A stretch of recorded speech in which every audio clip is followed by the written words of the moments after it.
amazing, amazing. You will do amazing things. Amazing, amazing, yes, you will do amazing things. Sing it and affirm it one more time. Amazing, amazing, yes, you will do amazing things. You are doing amazing.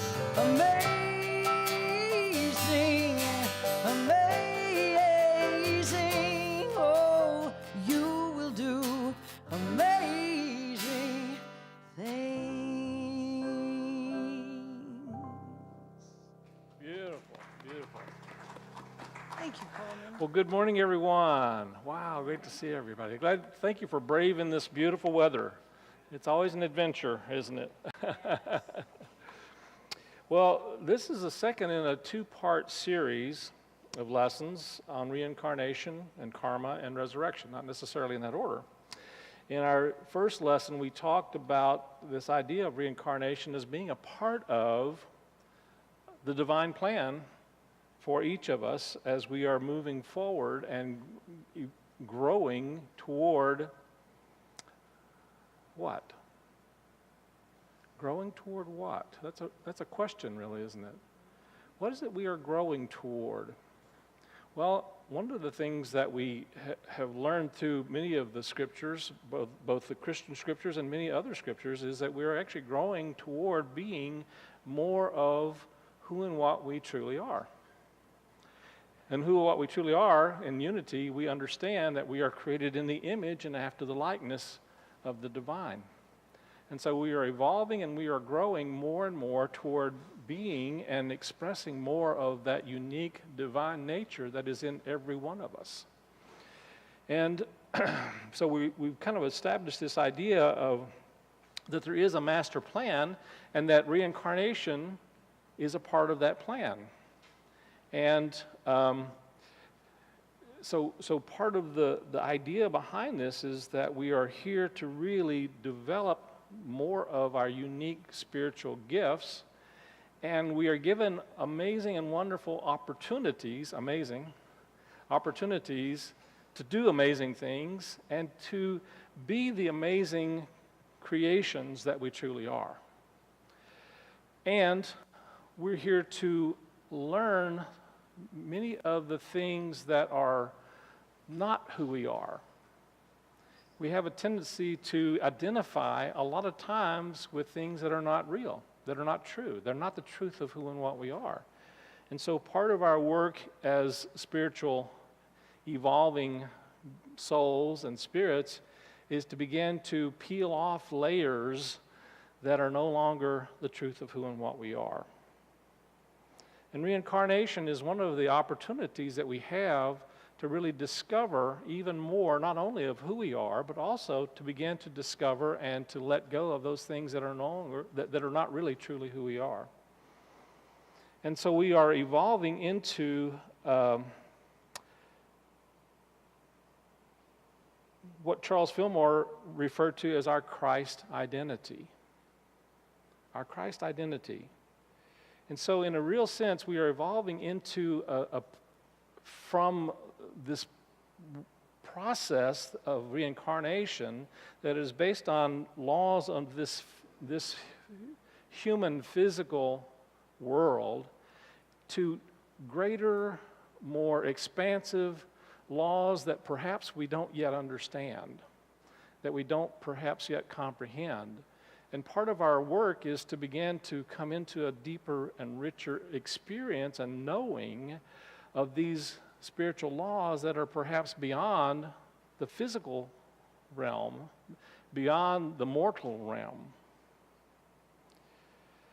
See, the whole idea is really to get to that point where we are really experiencing more of that divine nature and to be able to express that in ways that are not necessarily all the same, but unique. I had one of my friends from Unity in Little Rock many years ago was also was a professor at the social work school that I attended, and one of the things he used to say is that, we are all so disgustingly alike in our uniqueness. It always liked that. It always spoke to me, that we're amazingly alike in our uniqueness. And our uniqueness is a part of the beauty of who and what we are and what we've come here to be. And our uniqueness is part of what really helps us to discover more of the nature of our path in these incarnations.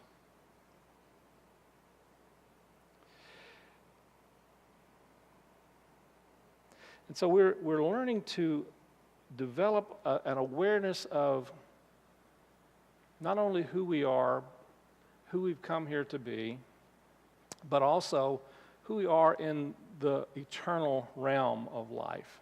The title of the lesson this week, my lesson this week, is Our Immortal Self in Time. And our mortal self in time is really kind of a oxymoron, you might say, because our immortal self is not in time. And yet part of our unfolding in reincarnation is beginning to discover more and more of our eternal self. And so we're going through these experiences in our life in time so that we can expand our consciousness in such a way that we are comprehending, and not necessarily intellectually comprehending, but just simply knowing more of this expansiveness of our true identity. So let me ask you something. Do you find it strange that people, especially people who are very religious people, seem to have a pretty good belief or idea that there's something after we die? And yet, they have a real problem, in fact, sometimes a violent reaction to the idea that we existed before we were born. Kind of strange, isn't it? It seems to me only logical that if we have an existence after we die, why wouldn't we also have an existence before we were born? See, we've confused the idea of life and death with the truth of birth and death. And birth is not necessarily the beginning of life, and death is not necessarily the end of life. The essence of who and what you are is life itself. You are created in the image and after the likeness of this which is life itself. And life is one of those things that we have a tendency to say, well, it's here and it's there, but it's not necessarily, we don't think that there's life in the chair. Why? I'm going to suggest to you that there is life in this chair. It's not the same kind of life that you and I perhaps are expressing, or the same kind of energy or vibration that you and I are expressing, but it's still there. And in a real sense, the chair is a manifestation of an idea of life that is beyond just the simple utilitarian aspect of it. It's a divine idea. What would you say the divine idea of a chair is?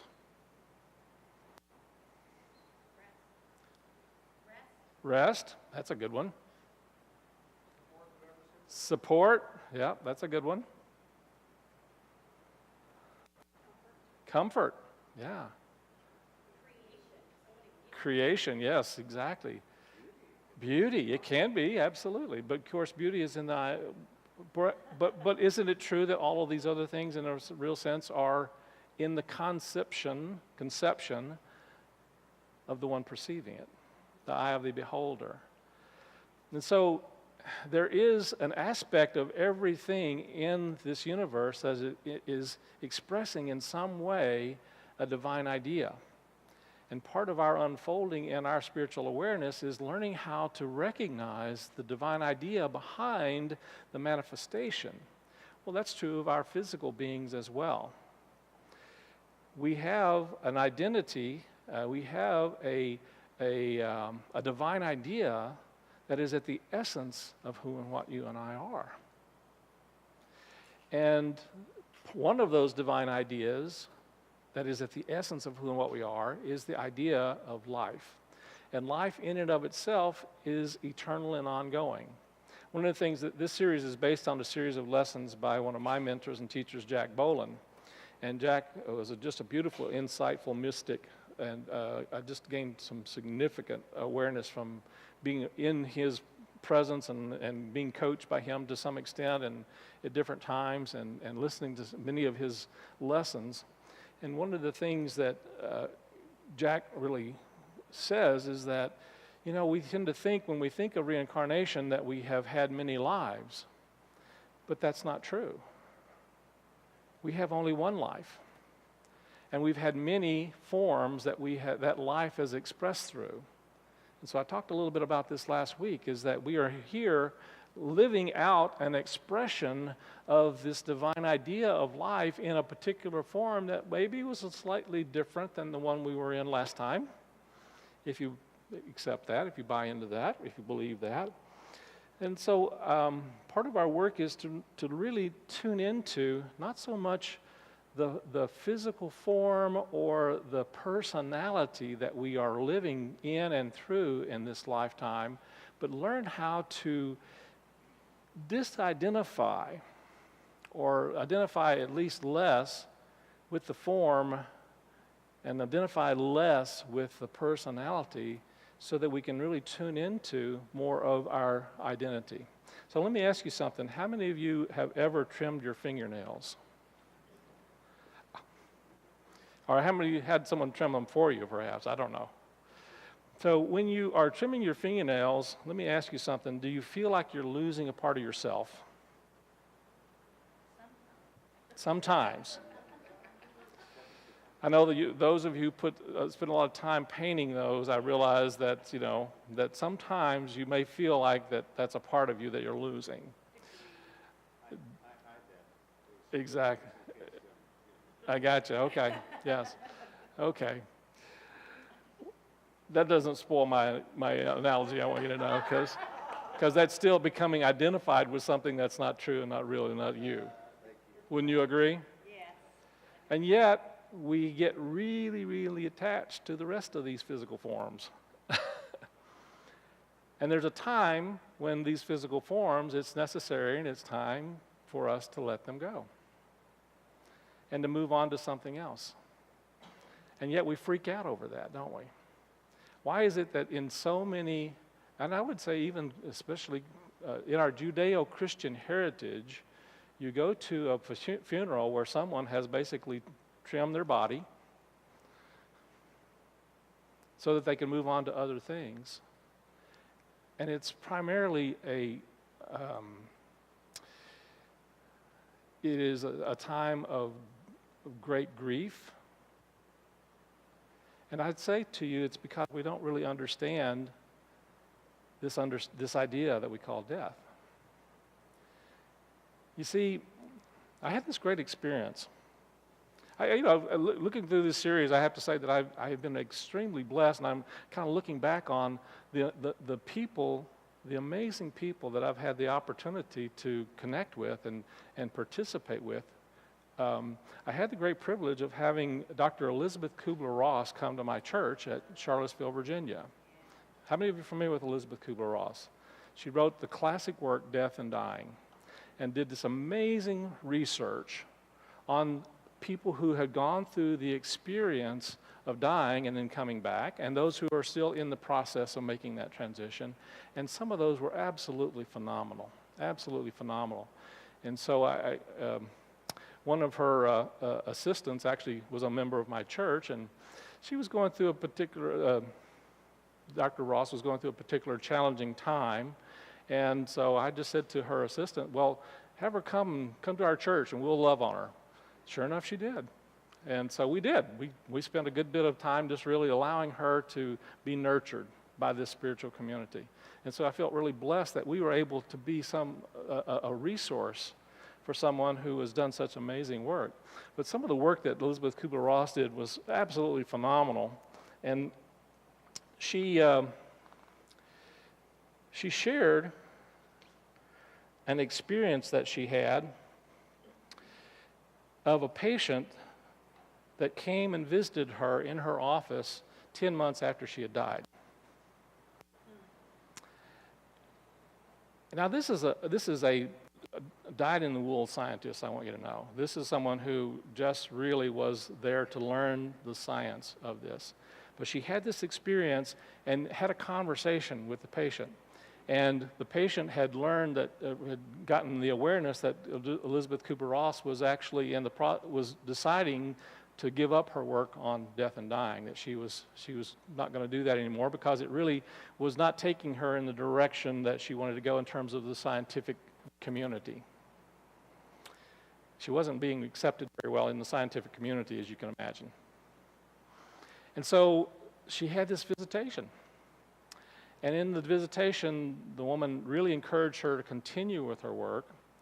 And as a part of the conversation, she had the woman write a note to one of her colleagues. And she actually wrote the note, and they took it to a handwriting analyst sometime later, and it was recognized by the handwriting analyst as the handwriting of this person who had passed on 10 months before. And she kept that note in a glass jar. She kept that note. So, there are so many different things like this that have been reported by scientific studies and people who are not necessarily into all of the woo-woo stuff that some of us are into, right? And so I'm absolutely convinced that you and I are really just in a series of experiences in these forms that are beyond our understanding, perhaps, but that's partly because we are so identified, one, with our physical form and with our personalities. We kind of like our personalities. We get really attached to them. And, that's not to say that we shouldn't have a personality. We all do. While we're in a form, we're going to have a personality. Now, personality basically is a belief system that we have about who we are. And we become very attached to those belief systems of who we are, just as we sometimes maybe get attached to how we do our hair. Have you ever had your hair changed, or do you think that really changes who you are? It changes how you feel sometimes, doesn't it? I know I sometimes feel better when I'm a little more trim, and I like the way it looks. But is that really changing my identity? Is it really changing the truth of who I am? I'm going to suggest to you, no. It's not changing who you are. It's changing maybe how you are choosing to express, and that's okay, and that's part of our unfolding. But it's not an essence-changing experience. Well, I'm going to suggest to you, I'll find this quote from Elizabeth Kubler-Ross. She had this great quote in an interview.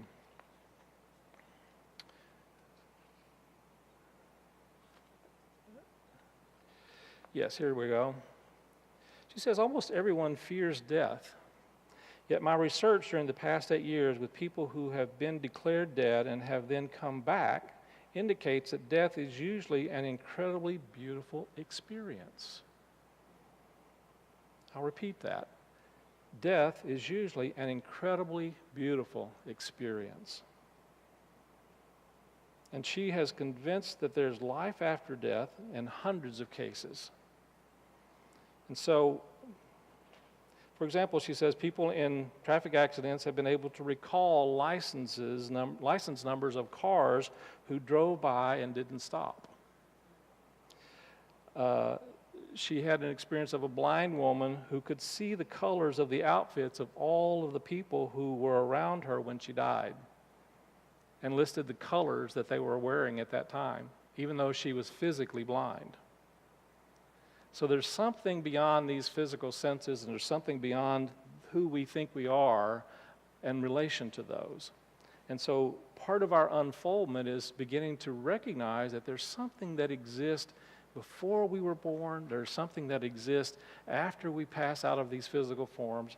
And the more we can become more identified with that aspect of ourselves, and we find that this life, this experience, this form that we take, these expressions, are here as a way of helping us to discover even more of that great possibility. You know, the interesting thing also is that about the time that Elizabeth Kubler-Ross was doing her research, there was another man who I did not get a chance to meet, by the way, Dr. Raymond Moody. How many of you are familiar with the work of Dr. Raymond Moody? Raymond Moody also did similar research on people who had died and come back, and wrote some amazing works. And they were both had never met each other, didn't know each other, but they were doing similar research, and some years later they came together and they were actually comparing their notes. And what they discovered is the people that Dr. Elizabeth Kubler-Ross had been studying and the people that Raymond Moody had been studying were reporting almost exactly the same kinds of experiences. So it's not a situation where someone has been reading into these experiences. These are two separate individuals doing the same research, getting the same kinds of results. I want to read to you something that I thought was really fascinating.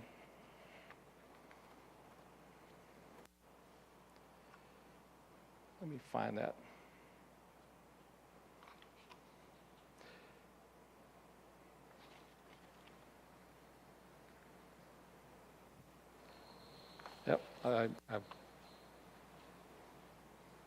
Yep, people who have died and come back say consistently that they've been met by someone who died before them.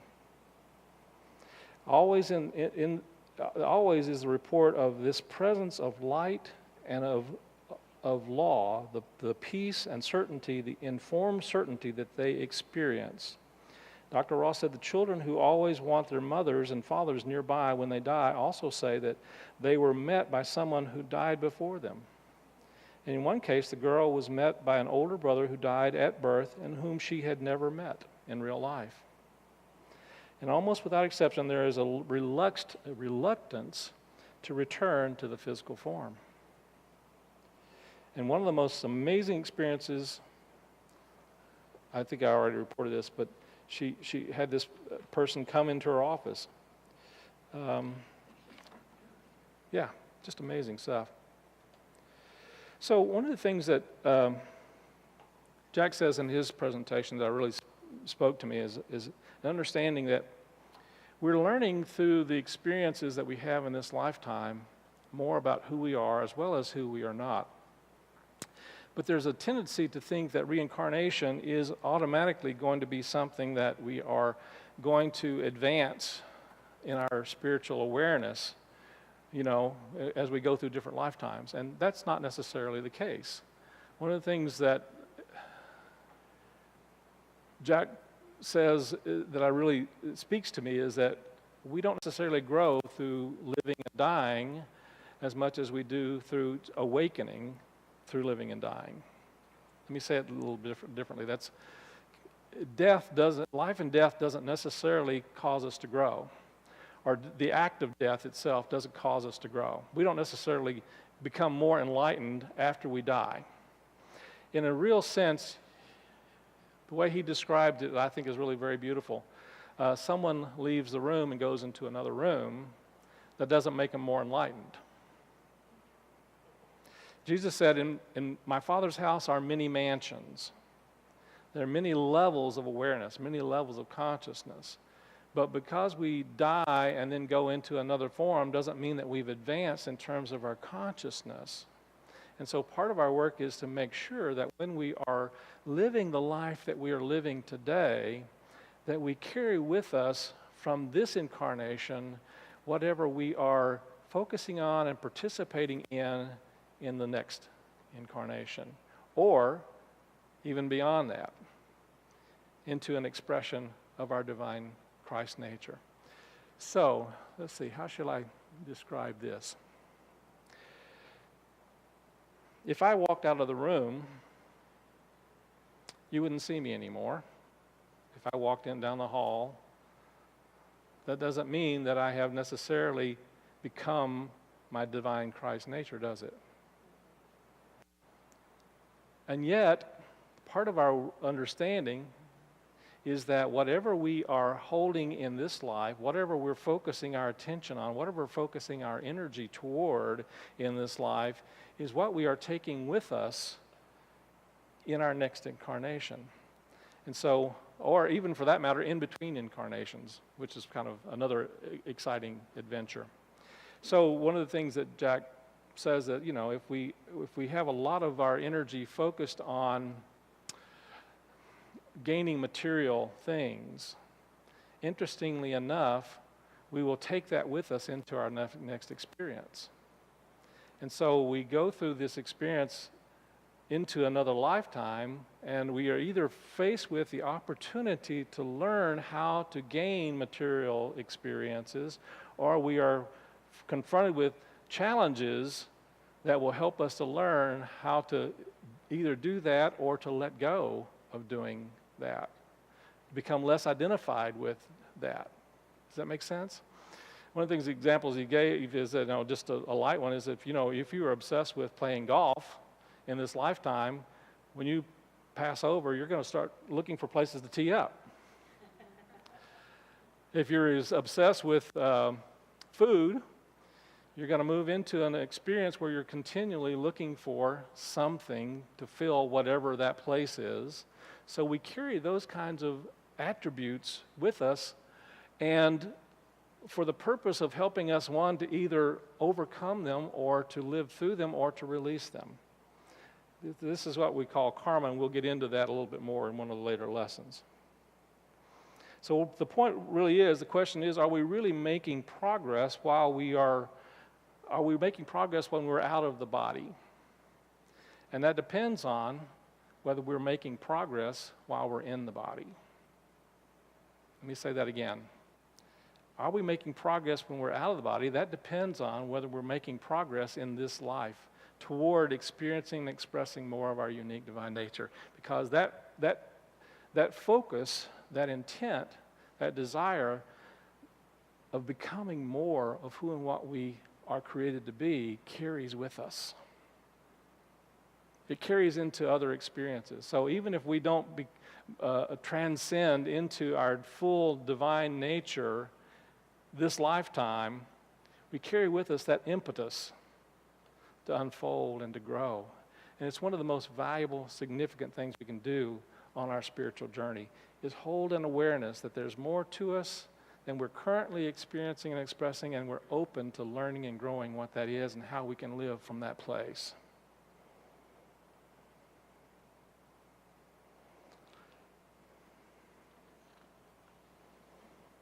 Jack says, the person who is obsessed with material things, or perhaps even sexually obsessed, they will go out into that life and next life and continue pursuing that which they pursue, even though it's not available. Even though it's not available. They'll go into the in-between life and pursue that even though it's not available. So it's really noticing and paying attention to what is it you're putting your energy toward in this life, so that you are carrying with you the impetus, the focus and the energy of moving you into whatever your next level of unfolding is. But a part of that is learning how to let go of who we think we are. Who do you think you are? I mean, really, who do you think you are? And I'm going to suggest to you, whoever you think you are, you're not. Who you think you are is simply a conception that you have. And part of our unfolding spiritually is to learn to let go and to let that part of ourselves be transformed, so that we are not just holding on to an idea, a belief system that is limited. In my meditation, actually this morning when I was preparing for my lesson, it occurred to me that there are two primary, maybe three primary things that we are here to learn and to let go of. One is a belief system that says that somehow that we're separate. Another is a belief system that says that there are things that we need to fear. And another one is a belief system that says there's lack. Now, there may be more, but to me, those are the three big ones. If we can really learn how to let go of this belief system that there's not enough, or I'm not enough, or it's not enough, or there's, you follow me? Then we transcend that energy and that belief system. Part of our work is to transcend some of these limited ideas. The second one, the first one actually I said was separation. And separation really is separate from each other, separate from our connection, separate from our oneness, separate from our source. Part of our evolving experiences is learning how to let go of this belief that we're somehow separate. And the more we do that, the more we evolved, and we will evolve, and we grow into a deeper and richer experience of that one connection that is running through each and every one of our individual manifestations or incarnations, so that we really do see and look out into the heart and mind and eyes of each and every one that we connect with in life, and knowing that we're really looking in a mirror.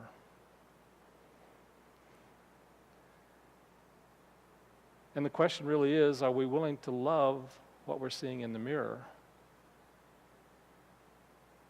Even the ones that really pull our chains, tweak us, push our buttons. If we can learn to love that part of ourselves that has difficulty with that, we are evolving in a way that we are letting go of this idea of separation. So, these may not be new ideas for many. They may be. But if it's something that you find that you're having resistance to, I encourage you, as I said last week, to put it on the back burner, because there may become a point when you're going through different experiences in your life where you kind of go, oh, that's what he was talking about. So this week, our homework, again, it's kind of the same as last week. It's not to try and discover who you were, if you were Caesar or Cleopatra, or George Washington, or Martha. Your identity back in those experiences are not as significant, not as important as what are you evolving toward in this lifetime, so that either you don't have to keep coming back, or you come back at a different energy and vibration and expressing in a more full and rich way in life. So that's kind of the lessons I've been getting this week. And so let's move into our meditation time. So let's take a nice deep breath, and as you breathe in and out, just begin to let the physical form, this physical body, rest, relax, and move into that place within you of stillness, of silence.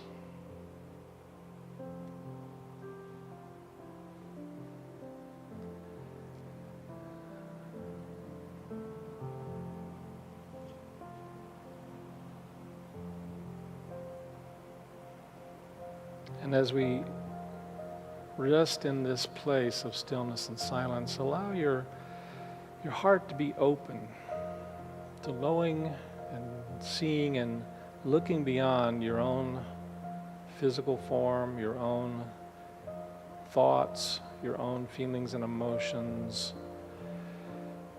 and just be open to knowing and feeling and experiencing that which is beyond all of this.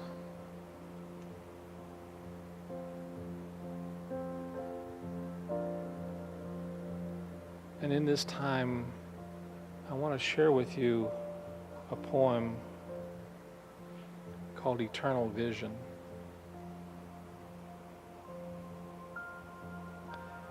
They know me not who think that I am only flesh and blood, a transient dweller on the fragile spaceship earth that gave me human birth.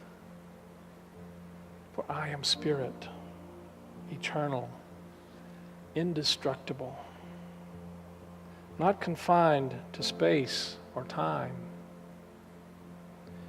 And when my sojourn here is through, my roles fulfilled, my assignments done, I will lay aside this spacesuit called my body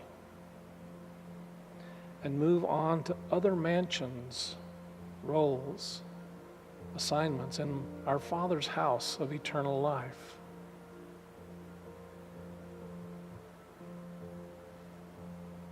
So dry your tears. Weep not overmuch for me or for yourself.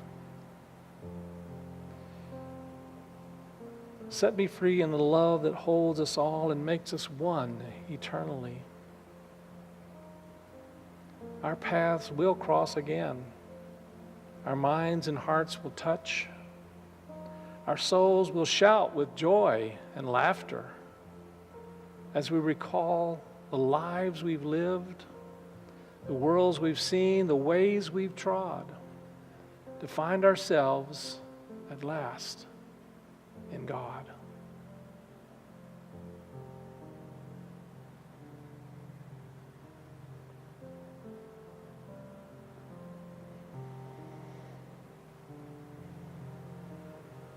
Take a nice deep breath now. Let your awareness move back into the body. Let your awareness be present back in this room. Let your awareness be present here and now. Take another nice deep breath and give thanks for the essence of you, beyond all concepts, all beliefs, all limiting thoughts and ideas, all fears, all doubts, all worries. Take another nice deep breath, and when you're ready, gently open your eyes. And so it is. Amen.